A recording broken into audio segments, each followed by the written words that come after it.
Hello dear children, we are back here for science. Okay, now for standard 9th you must have seen science. You have got two teachers for science 1. Miss Kumud is going to take and science 2 I am going to take. So therefore your science is divided into two parts, that is science 1 and science 2. Okay, so let's start. Begin with our science 2. Your science 2 from your textbook. If you open your textbook, you have lesson number 1 to 5. These first 5 lessons belongs to science 1. Okay, and 6 to 9. These lessons belongs to science 2, that is section B. Okay, so in science 2 most of the study depends on biology. Okay, so let's start with.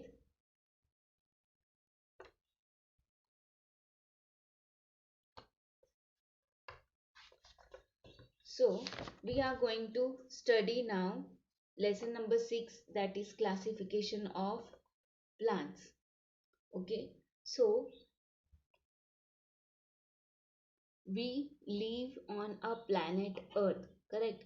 And this Earth is a living planet because on Earth only we find living organisms.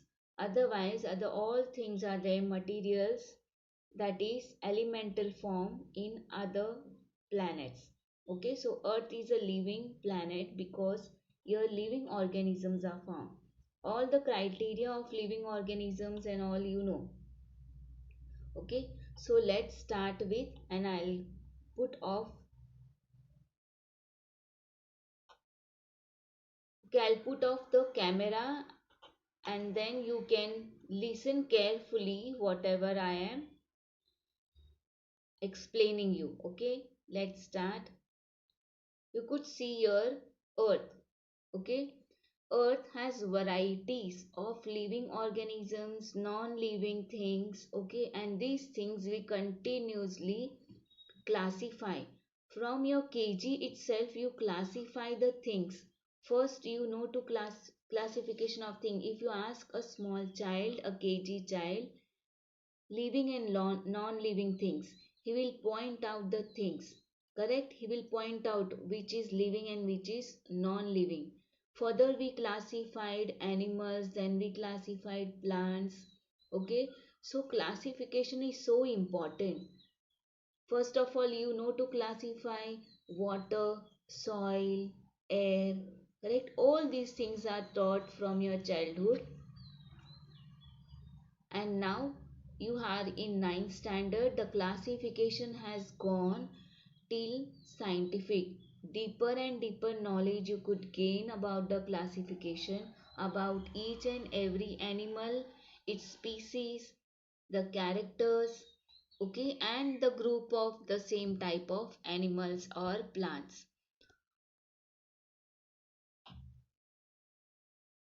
So here a living earth where plants you could see, animals you could see, this just a imaginary, just a picture, not a picture from your Google or either from your drone camera, just an imaginary drawing it is. This bigger, this much bigger elephants cannot be seen when you move away from the earth. So classification, there are varieties. As you classify the grains from your house, correct? Rice, wheat, dal, jowar, bajra, same way there are things here on the earth, and these things require to be classified for their further studies. So we are going to study this year the classification of plants. Varieties of plants are there around in our universe, or either not universe, on our earth, and these varieties of plants you have classified in your small standard, in your lower standard, in your first standard, that plants are, how you have classified the plants in your smaller age. You have classified according to their stem, according to their leaves, according to the flowers, correct? If you have classified them according to the stem, how you have classified trees, herbs, shrubs, climbers, okay? Some plants are flowering, some are non-flowering, some are aquatic, some are terrestrial. So all these things we keep on classifying. So varieties of plants we could see around us, and these varieties of plants require to be named now. Okay, we have to name this plant. In your small age, your parents must have told you that is a coconut tree, that is a mango tree, okay, a chiku tree, guava tree, rose plant, or grass or bamboo, this way. But now we are going to study them scientifically. We are going to see the micro plants also, microorganisms. Plants are also microorganisms, so from that we will start our study. So let's start with classification of plants. So, last year you have studied about the five kingdom system given by Robert H. Whittaker in 1959. Okay, in your textbook also, first lesson, page number 75, you can see five kingdom classification given by Robert Whittaker 1959. He had classified the living organisms into two types according to the cell structure, like prokaryotic and eukaryotic. Prokaryotic means their cells inside cell organelles or the nucleus is not bounded by membrane, and in eukaryotic, nucleus is bounded by a membrane. We call it as nuclear membrane. That means in prokaryotic organisms, all the genetic material which is there inside the nucleus, that is surrounded, that is overall in the body. And in eukaryotic, the genetic material, that is the nucleus, is covered in a capsule. We call it as a nuclear membrane. So prokaryotic and eukaryotic. Eukaryotic can be unicellular or can be multicellular. Further, he divided this into five kingdom. Kingdom means large varieties of organisms are grouped under this kingdom. Okay, so first kingdom is the Monera, second is the Protista, then fungi, plants and animals. Okay, so five kingdoms are there: Monera, Protista, fungi, plant and animal. Okay, further as we go deeper, we will see in Monera all bacterias contain, that means those organisms which in which what is not there, nuclear membrane, nuclear is not in a capsule. Okay, Protista, these are also, they also contain all bacteria as well as all the microorganisms which are unicellular. And multicellular, these are the fungi, plant and animals. So five kingdom system you have to by heart. One is the Monera, Protista, fungi, plant and animal. So you will draw this chart today. Okay, you have this chart in your textbook also, so you can draw it and learn. So here you could see living organisms with the pictures they have given. Okay, Monera, these are unicellular, but what they don't have a nucleus which is bounded by a nuclear membrane. And in eukaryotic, also unicellulars are there and multicellular. They include Protista, fungi, plantae and animalia. This is the scientific word, animalia and plantae. So classification of plant you have studied based on flowers. This is your 6th standard study. So we are studying all these things from our childhood. Okay, so based on flower, that is flowering plants and non-flowering plants, based on stems and their height, we have grouped the plant in our surrounding as trees, shrubs, herbs, climber. Classification based on their life cycle, how many days they live or how many years they live. So according to that we have classified as perennial, biennial and annual. Perennial means they have long long term life, that is they can live 100 years or more than that, or 50 years or more than that. Biennial means they live for 2 years, and annual means only 1 year or only one life cycle. Okay, once the seed and flower is been there for the plant, this plant dies. Biennial means 2 years. They can do their two life cycles, or in 2 years they can complete this life cycle. So all these things are we keep on classifying.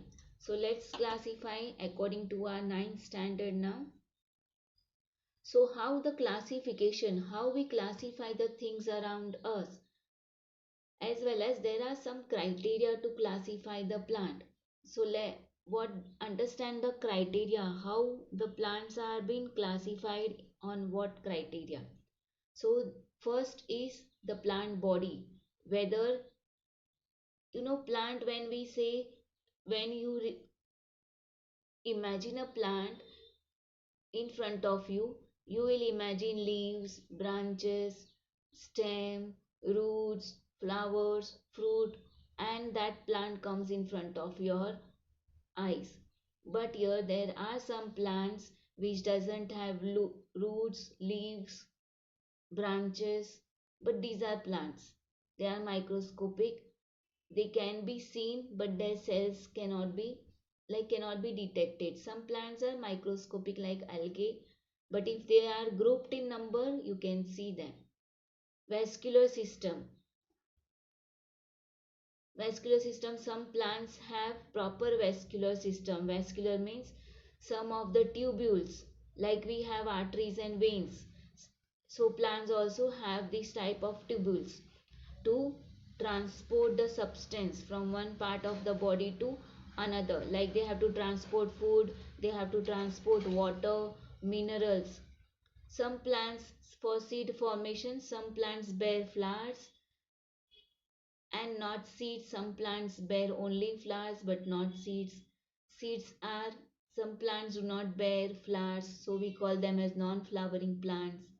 Some plants bear flowers and seeds. Some seeds are packed in a fleshy substance, we call it as fruit. Some seeds do not have the fleshy substance on it. Okay, so we call it only seed. So considering all these factors, the plant kingdom has been divided into two groups and five subgroups. So two groups, what these two groups are, this I'll take it. These two groups are cryptogams and phanerogams. Cryptogams are non-flowering plants and phanerogams are flowering plants. Okay, so in cryptogams you will find algae, lichen, bryophytes, pteridophytes and fungi. Fungi also is included here as plant in plant kingdom, not in plant kingdom but in cryptogams. So how these are being classified? You could see classification here. Domain means large variety. No, the whole living system, whole living kingdom. That is the all the eukaryotics. So we are also included here in domain. Okay, so domain means eukaryotic. Kingdom is plantae. Okay, as you start with no down part, species, we'll take one plant, that is Dorsera. That is the, you could see this plant, that is a insect, herbivorous plant, carnivorous plant. Okay, this is a carnivorous plant. What you call it as Dorsera. Okay, what its species name is Dinu muscipula. Genus is Dynia. Family is Dorseraceae. Order Caryophyllales. Class Magnoliopsida. Phylum Anthophyta. Kingdom Plantae and domain Eukarya. These are the further studies when you are going for BSc. That time you have to study all these. about all the particular plants and their species name. Okay, so this is a Dorsera, that is the insectivorous plant which kills insects, you know that. So this way the classification goes. Okay, so this way what we are going to study here is kingdom and class.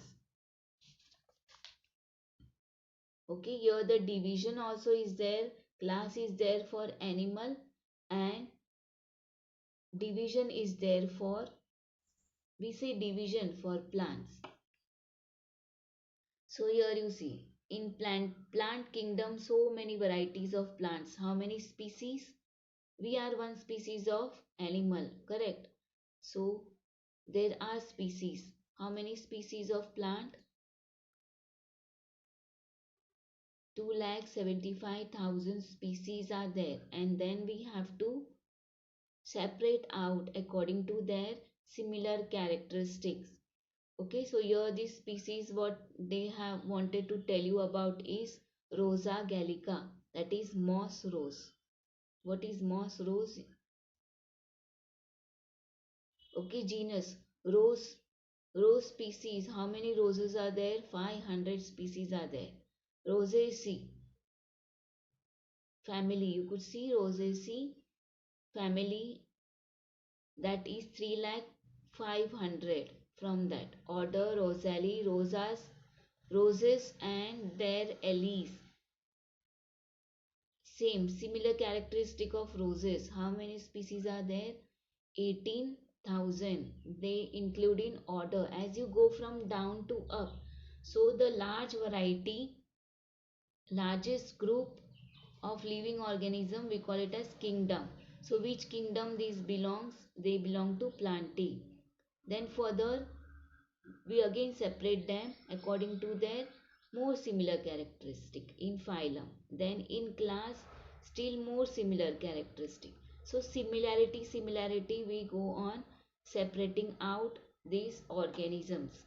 Okay, we'll study further. So now the plants are being divided into two groups, two phylums, that is cryptogams and phanerogams. Cryptogams, you could see the varieties, and phanerogams, which are of flowering plants. If they are flowering, they will give out seeds, or either flowering only. If seeds are not given, then also they are called as flowering plants. Cryptogams, they do not, they have hidden flowers. So we, not flowers but hidden reproductive system.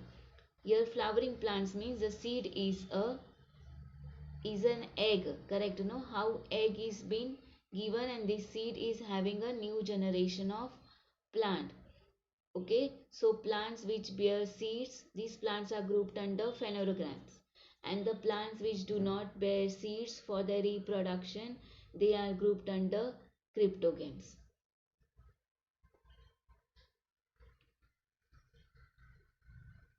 As you have seen two varieties of plants, cryptogams and phanerogams. Further we will take now one group, that is cryptogams, and then study them in details. Now cryptogams are,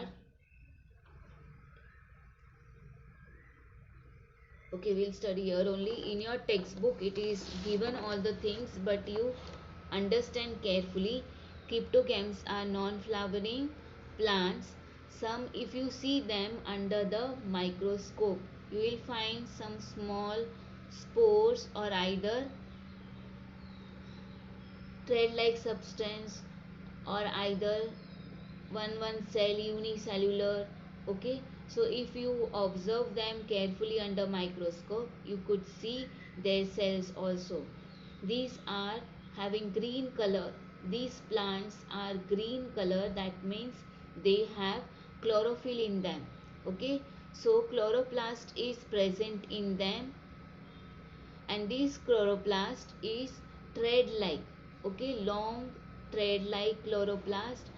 And in some plants they have chloroplast but in the form of pigments like other plants, okay, in the form of capsules. And like Spirogera, they have chloroplast in the form of thread. So let's study cryptogams and start dividing these plants around you. You must have seen algae, shewal, correct? You must have seen lichen. Lichen means which grows on tree. This is the combination of fungus and the algae. These are called as lichen. You must have seen the moss which grows on trees and on the rocks, soil. Okay, moss you can remove out and it can come out in your form as a carpet. It looks like carpet, green carpet. Okay, as well as pteridophytes, this type of ferns which you could have seen. It is been used for gardening and evergreen plant. So here first it is been divided. Cryptogams are divided into three divisions. Okay, that is Thallophytes, Thallophyta, Bryophyta, and Pteridophyta. Thallophyta. Here the example, thallus means these plants are, thallo means these are ribbon like flat. Okay, and phyta means these are plants. Okay, plants means which grows in aquatic. That means they require more water, more moisture for their growth. Now you could see a Spirogera. It grows in very clean and pure water. Okay, alva, these are flat substance. Lothrix and Cladophora.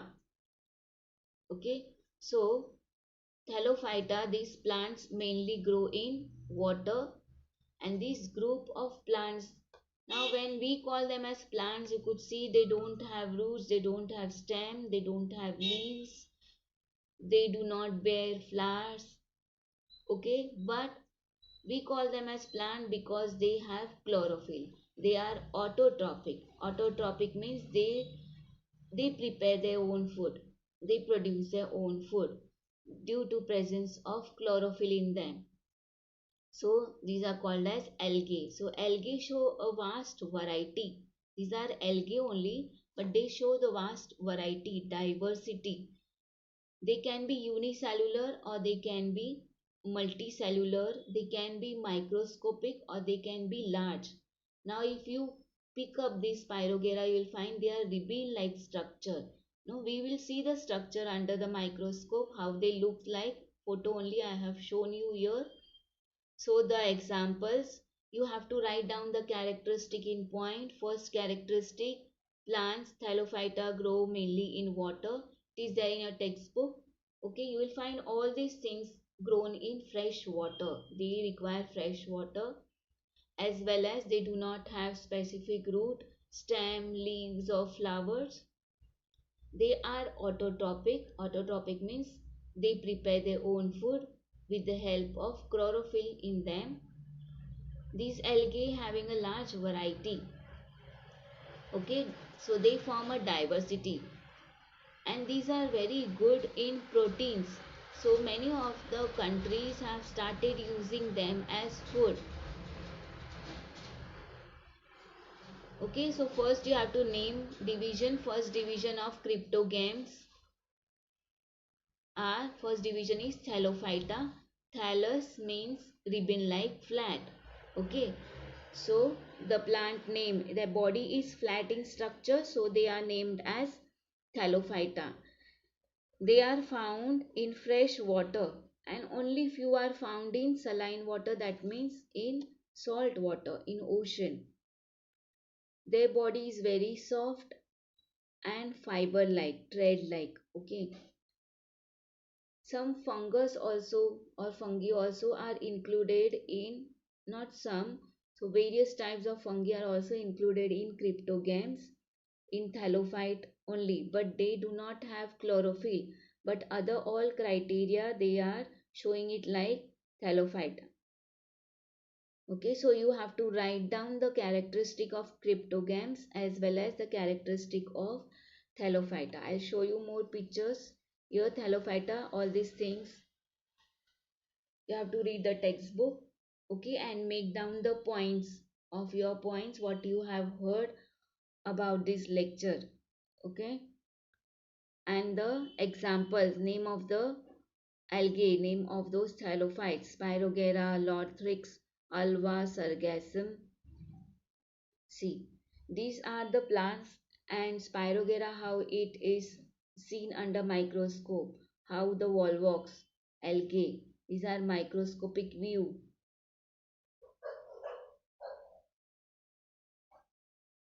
Okay, see this alva, this Spirogera, see the chlorophyll, ribbon like chlorophyll green color under the microscope.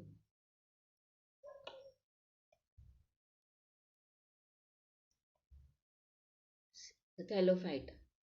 Okay, they can be seen on the bark of the tree, okay, on your in the garden also. You or if you observe plant where there is lot of water, okay, they are slimy also, you can slip from them. If they grow on stones and in your garden, you might happen to slip from them. So these are all thallophytes, thallus. You could see these type of plants. Search it around in your surrounding. Move around in your surrounding, in the garden, in the temples, near the walls, your garden walls, no, on the stones, or in the rivers. Could find Thallophyta in large varieties. See this way. They keep on growing. This is a magnified, so beautiful view you see, grown on the stone. This is also a thallophyte.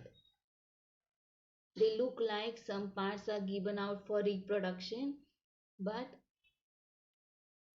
these are not flowers or seeds. Okay,